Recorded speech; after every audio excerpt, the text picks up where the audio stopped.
আপনি কি জানেন শ্রীমদ্ ভগবদ গীতার অর্থ কি? গীতা সম্যক জ্ঞান নাই, গীতা ভিন্ন গতি নাই। গীতা শব্দটি এসেছে গীত হতে, গীত অর্থাৎ গান।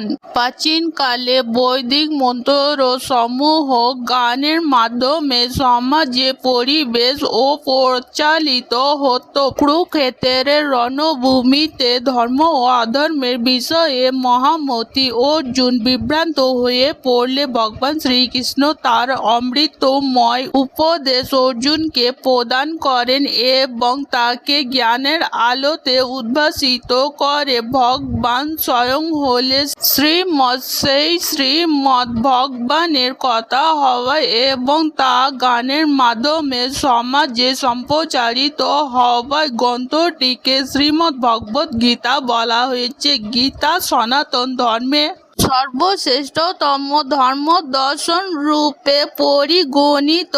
বলো সবাই রাধে রাধে, জয় শ্রীকৃষ্ণ।